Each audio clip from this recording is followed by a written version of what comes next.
Welcome, everyone. And this is episode, I think, 5 of the Arena Suite podcast that we've been doing. And today I have with me Trudi Dempsey, and she is a fellow IAABC consultant.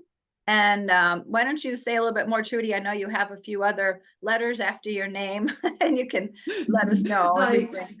Thanks, Connie. Hi, Connie. It's lovely to be here. Thank you for inviting me on. I feel very honoured this early on. And yeah, I have AAB, which is Accredited Animal Behaviorist. It's a title here in the UK. I know in the US, you don't call yourself behaviorist unless you have a veterinary qualification, but things, internationally are rather different. So yeah, that's I'm an AAB as well. Great. Well, I've taken your course in equine pain and discomfort, the Ethogram, right? I can't remember the exact title, but I think that's what we'll focus on today, along with wherever it takes us. Probably keep it to half hour or so. I'll try to keep tabs on that, and I'm sure we could talk all day about things. I'm sure. Yeah, that's perfect though. Yeah. So so that was a great course. I really enjoyed it, and it just made me even more aware of what we really need to keep our eyes open to. And I think people get just used to looking at, and we're talking about horses here specifically today, but whether it's a dog, a cat, a horse, whatever, they all have a way to communicate, and it's usually not with their mouth, it's their body language, right? So I just did a podcast on canine body language and how that's important for people in their class. They bring a dog to a class to really be aware of what they're telling us. And with horses, even more, where we tend to, I think, even more put our emotions to them, like, oh, they're being bratty or they're being whatever, all these terms that really are not very scientific in nature. Yeah, for sure. But so I let you talk a little bit about your course, because I know you're still teaching a bunch of them, and this is a great time to let everybody know what's out there. So go ahead. Thanks, Connie. That's lovely. Yeah, it's coming up. I don't know when this one will come out, but the next run comes out on the 7th of February. So there will be time for people to join that if they wanted to, but there will be more in future. But yeah, I think one of the things that really always gets to me, and especially today on social media, we have this ability to see into so many people's lives and equine lives as well.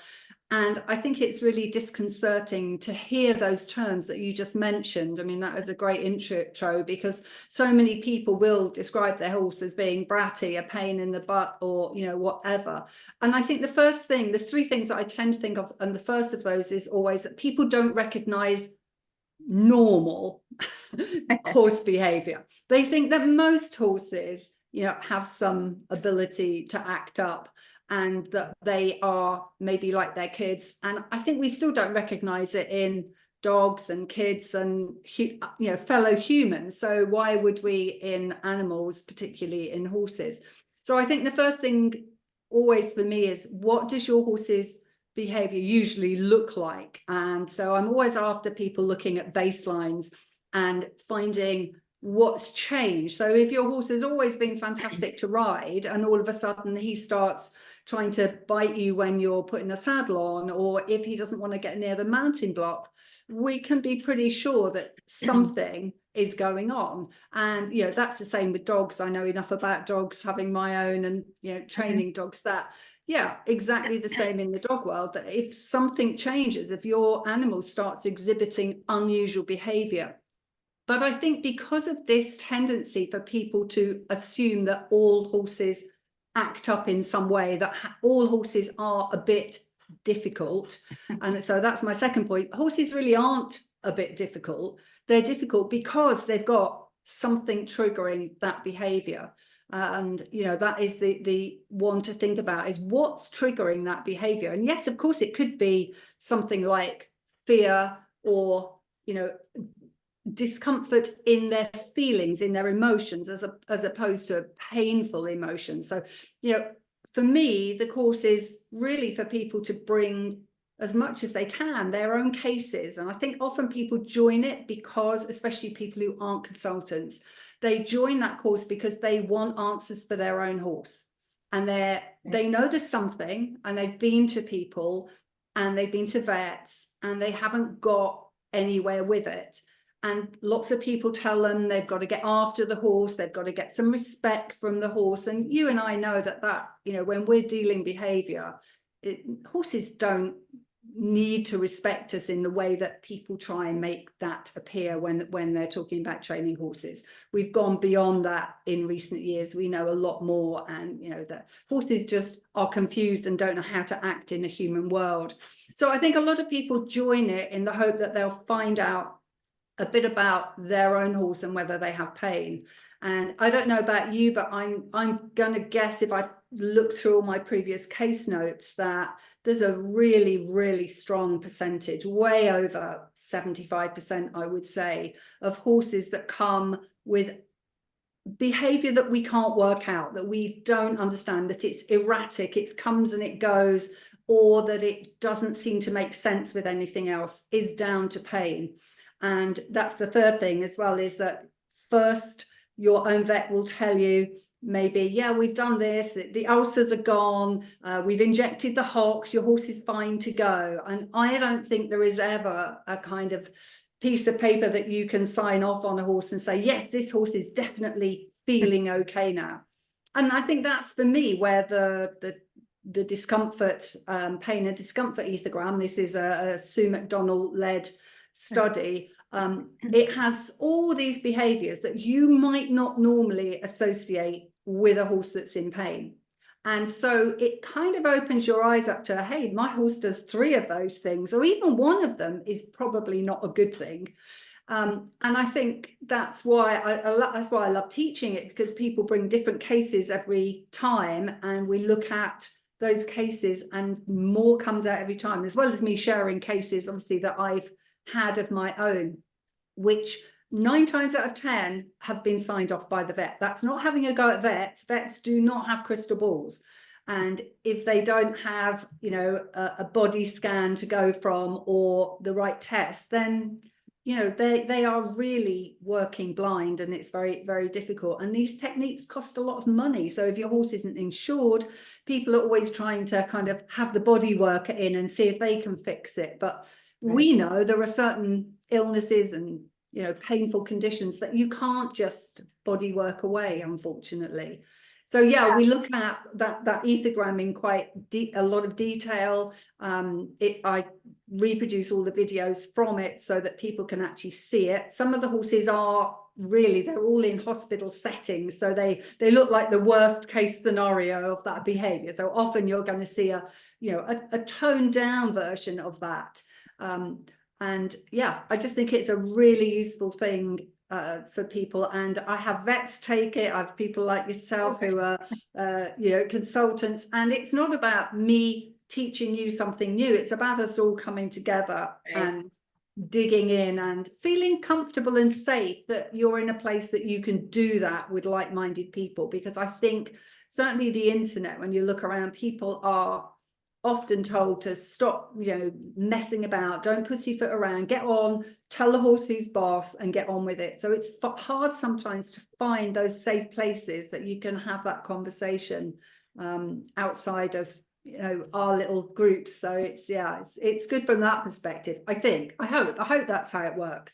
Yeah, well, people definitely should look into taking it, because you know, not only the physical discomfort, but all the mental and emotional discomfort that comes from it as well, you know. And having my own, I always seem to get crossover horses. I'm never, you know, bringing up a baby.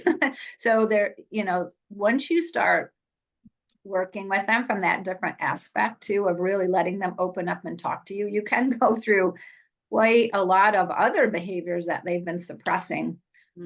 Which, you know, again, could be people. And I've had, you know, the farriers get after them because the horse is rearing up, and, you know, who knows where that came from. But, you know, I'm not going to be the type that's going to get after the horse. I'm going to say, oh, why is this happening? You know, so just, I think anytime you sit and speak with people and just analyze each other's cases too, you get a different perspective and just at people's experience. But it's really, I was just watching, like you were saying on social media, a couple of, it's almost good to see that these are being brought out, that people are being called out for punishing their horses or being really, I guess, punitive with them.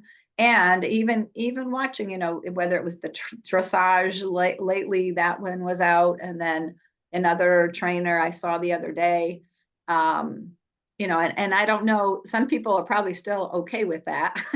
They still think that should happen, right? But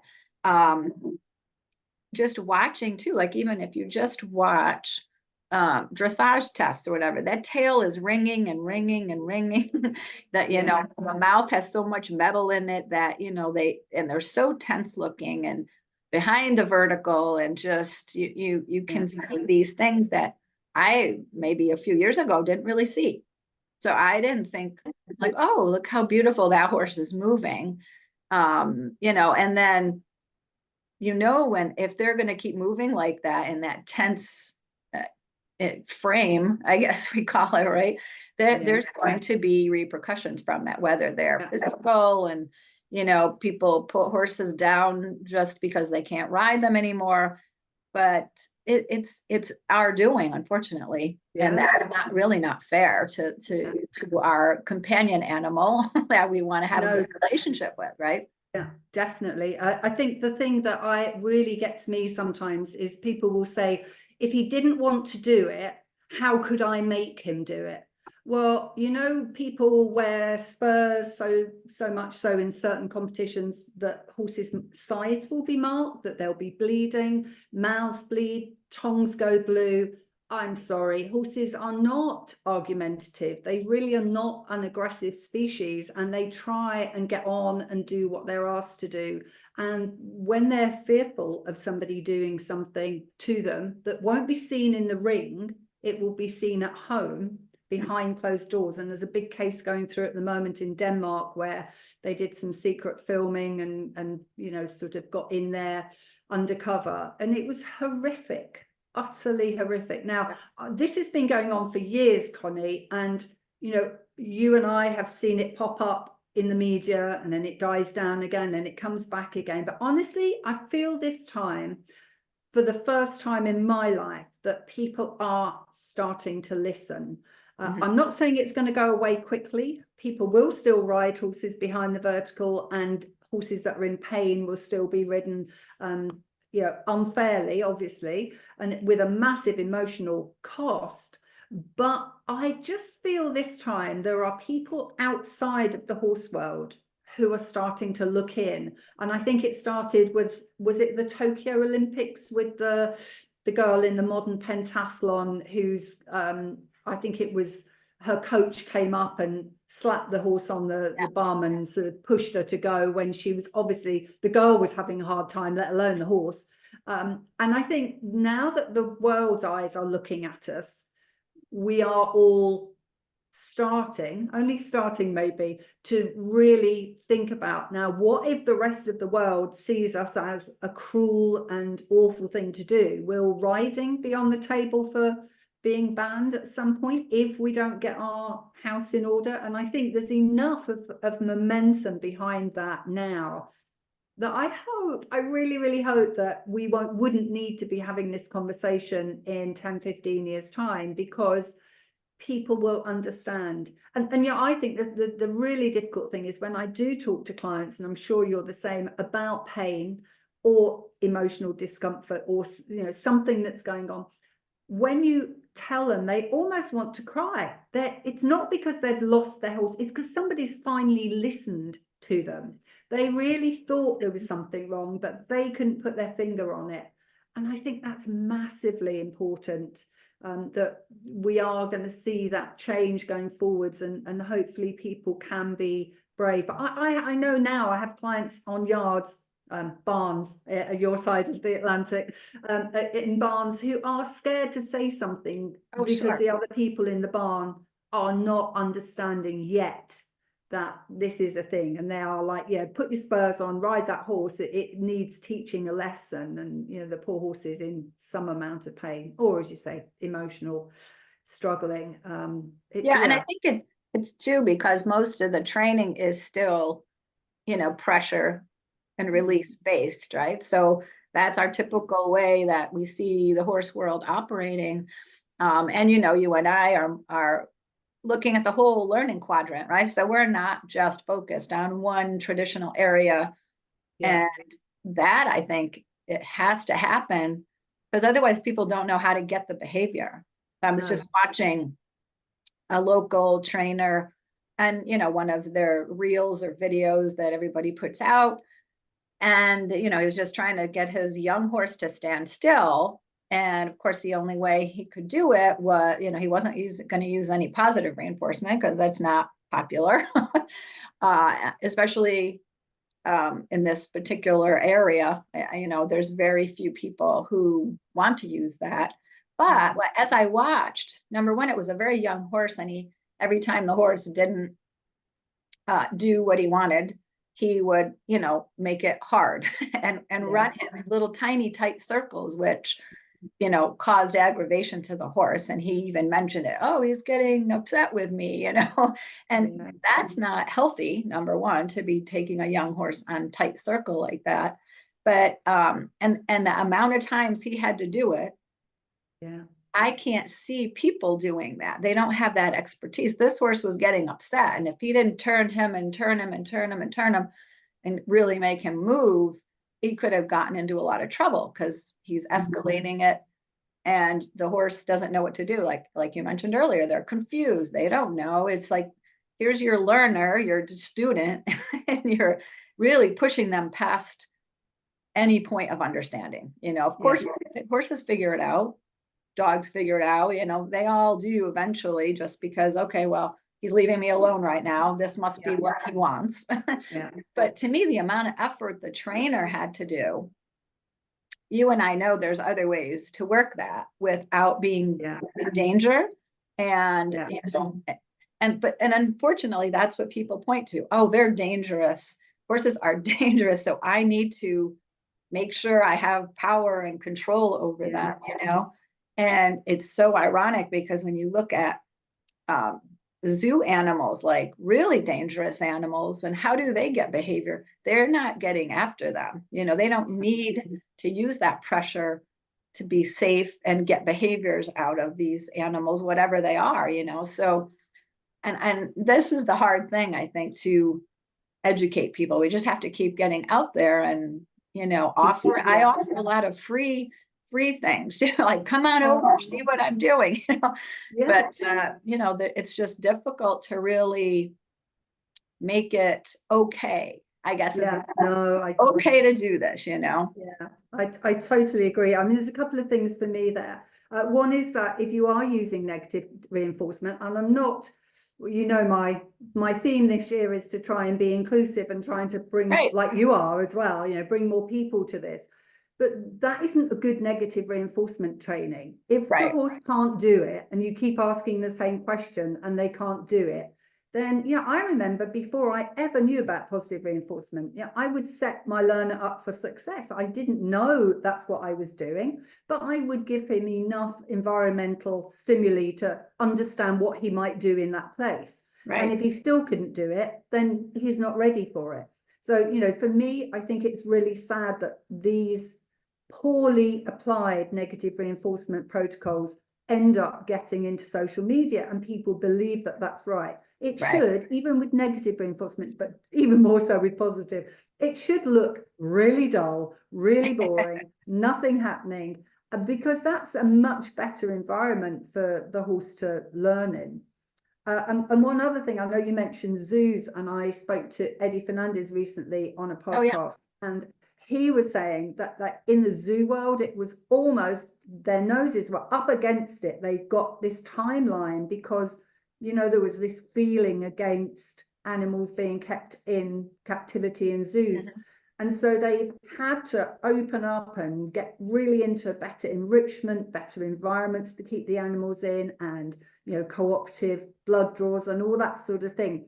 Right. And I don't think we're quite there in the equine world yet, because there's a lot of money in our world. The breeders, the horse racing community, the show jumping, the dresser, there's money in our industry. And I think it will take a while for that to sway. But I think we are hopefully, you know, sort of nudging it in the right direction, I hope. But the other thing as well to say to people is that, you know, one of my case studies going years back when I first started having problem clients, they're not problems, they're just having problems and understanding their horse. And I went to this lovely client who's still a client today, training. She doesn't have behavior help anymore.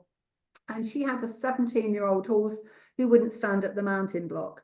And she'd been trying all these different types of trainers, thinking that it was her and she just needed the right trainer. And so the last one she tried had been a Western trainer, which is quite unusual in the UK. We don't have that much Western riding here.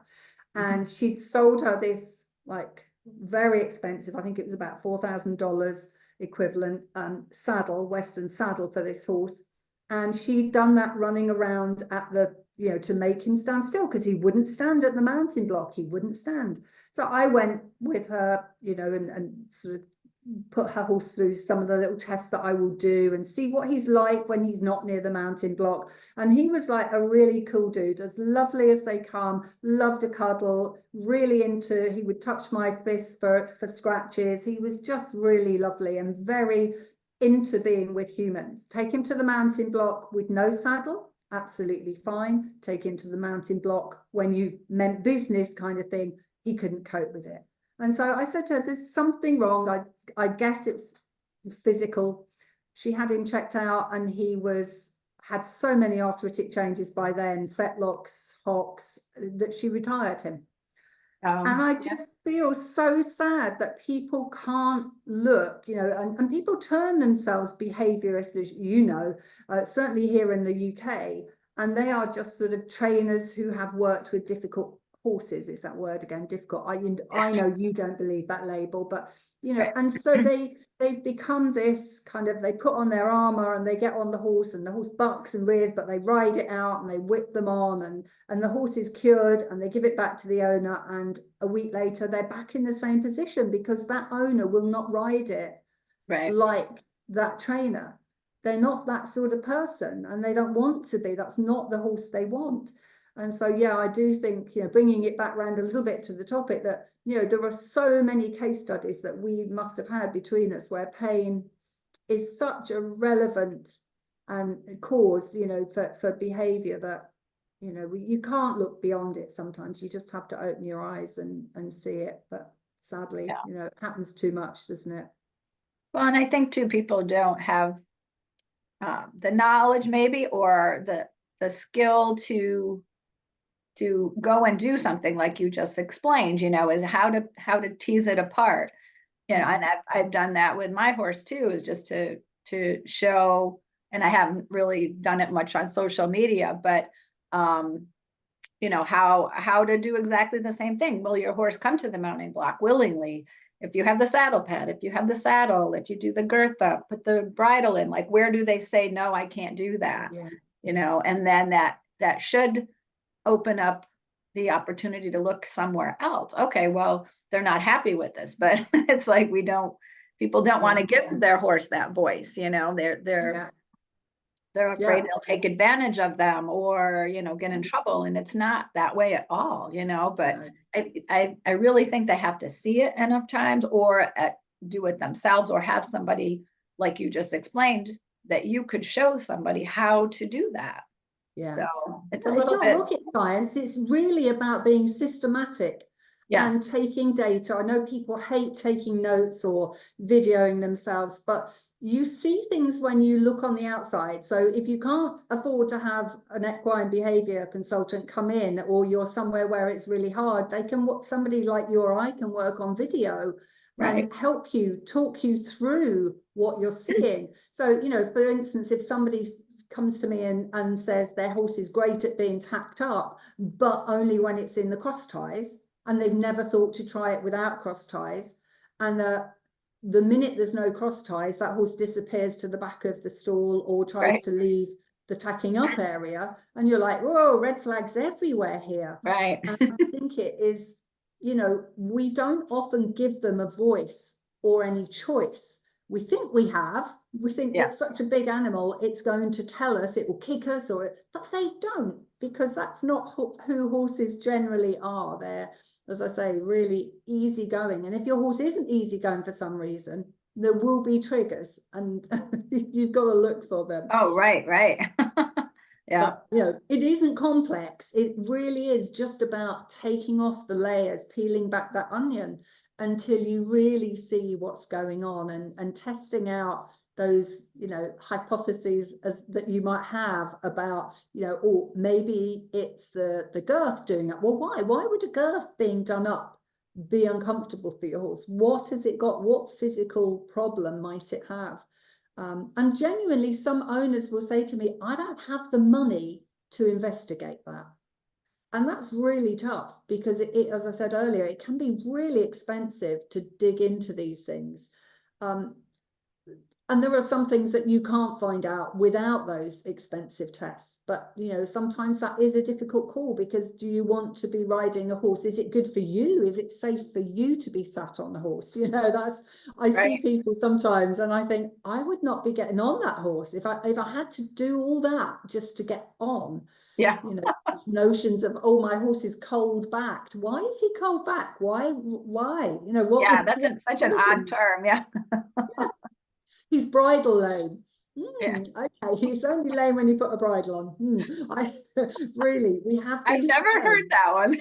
Oh, you get that a lot in the UK with Wow. lower level competition horses. People will say, oh, he's bridle lame. And what does that mean? He's only lame when he's got the bridle on.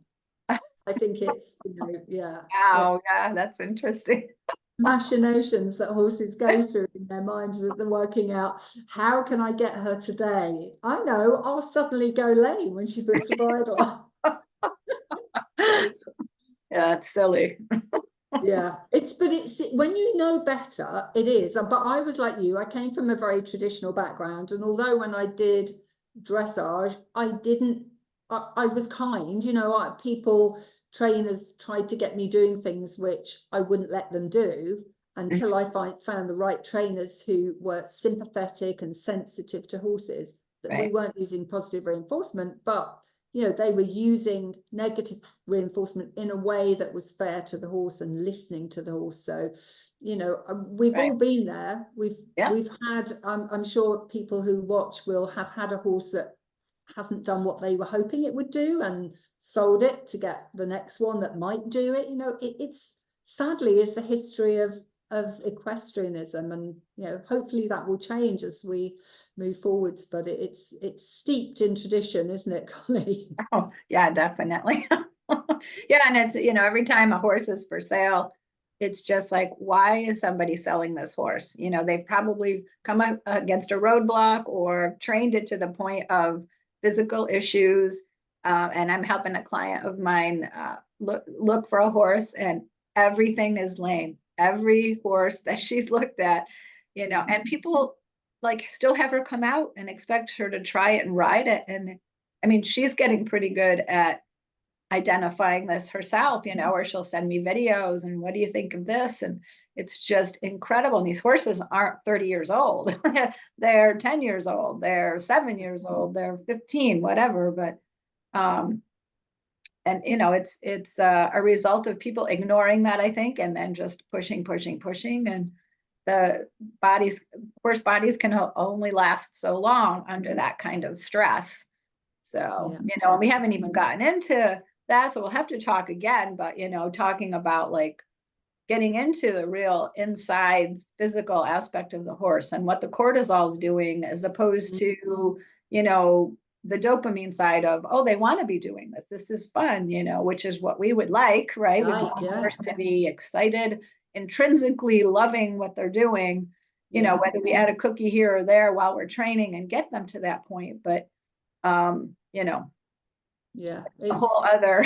yeah, there's a whole lot of Yeah. other podcasts too. Yeah, but it is. I think it's really interesting, and I think as well for anyone watching who thinks, well, my horse was fine when it was with the last person that had it, or when it was with the trainer who was selling it, or whatever. You know, it's almost, I think, a positive that when they come to you, they unravel themselves and show you how difficult life is for them, because that tells me that you as a horse carer are sensitive, and they are seeing that, and they're seeing somebody that might finally listen to them. So don't be utterly downhearted when you find that your horse isn't the horse that you bought. And I think that's often the cases I get. People haven't had the horse that long, maybe a year. They've carried on with their own trainer for a while. Then they've maybe tried a couple of others. They've maybe been to the vet. And then finally they're like, oh, what is the left? Well, I might as well try a behaviorist. And then that's, you know, when they come to somebody like me. But yeah, I think it's more the fact that you are the sort of person that's not going to push them hard, that they see that and feel that they can show their true feelings about whether they want to do something or not. So don't be too downhearted, although it is desperately upsetting when you've paid a lot of money for a horse. Oh, sure. And it isn't what you were expecting. You know, Yeah, but it's a they cutthroat can probably world. become that, you know, and it could take years. It could take a few years, but you know, all the horses I've had live to be 30 plus. So it's like it's worth the investment, even if you get a Definitely. 10-year-old and you need to put 3 or 4 years in, then you've got a lot left with Yeah. a great partner. So it's definitely worth it. Yeah. I agree. And the learning that those horses bring you is Right. way more than the horse that came and can do it and everything's easy. You know, you really learn so much. I think about yourself as well. It's not just about the horses. It's deep, isn't it? Yes. And it's fun. That's why we're doing it, right? Yeah, absolutely. I love it. We all get our point where we're like pulling our hair out, but never give up. Yeah, I think being a detective, and that's what fundamentally you are when you're trying to find out what's going on with behavior, you know, when you're trying to find out the function of a behavior, why is that happening? And I know, you know, sort of going back to my course, it's very, people would love to come and say, oh, that's definitely pain. Oh, that's definitely some sort of, you know, maybe it's leaving home, they're having a struggle with separation from home or whatever. But it's not, as you know, not that easy, because a lot of the markers are not dissimilar sometimes, you know, and faces can look stressed, whether it's pain or, you know, anxious emotional behavior. But I Yeah. think at least in discussing it, we move forwards and start to have open minds about it, which I think we really have to do. Yes, we do. So I think what we'll do too is I'll get your information for your classes and we'll post that at the bottom, as everybody says, down below, so that they can join and stay educated and help their Yeah, horse. excellent. And if Yeah. anyone's in the sort of North Colorado area, I'm going to be at the IAABC Foundation conference again in May, and they have a practical day as well, which is, I think, really great if you can, you know, see these things up front and find your group of people that you gel with and that you can feel safe discussing your horses with. And certainly I found the IAABC groups to be, you know, strongly somewhere that I can feel comfortable. Yeah. So I didn't realize it was in Colorado. What city or town? It's in Asheville, which Asheville. I believe is very picturesque, but not too easy to get to from the UK, because it has a great links from airports within the US, but not so great for the UK. But yeah, hey, it's that's life. Yes, right. But yeah, I don't think they've announced all the little bits that are going with it yet, but certainly that, I think it's the last day of April is the practical, and then there's 3 days, and I think the horse line is running as one whole day of conference presentation. Oh, That will be really good, and you can see it online, not the practical day, but the rest of it. And it's so nice that somebody does this for horses, because there are so few events that are inclusive of horses. Dogs get such a lot, and I know you're a dog person too, which is Yeah. great, and I've learned so much from you guys, but it's so nice to have the equine side catered Oh, for. sure. Yeah. I always say horses are just big dogs. Well, not exactly, but you know, a lot of the same applies. So yeah, absolutely. yeah. So, well, thanks, Trudy, and we'll, I guess, have to wrap it up. And enjoyed it, and we'll have to do it again and get into all these other areas that we would love to talk about. But Yeah, anytime, Connie. It's been really good to speak to you. Thank you for having me yes, on. take care. Bye.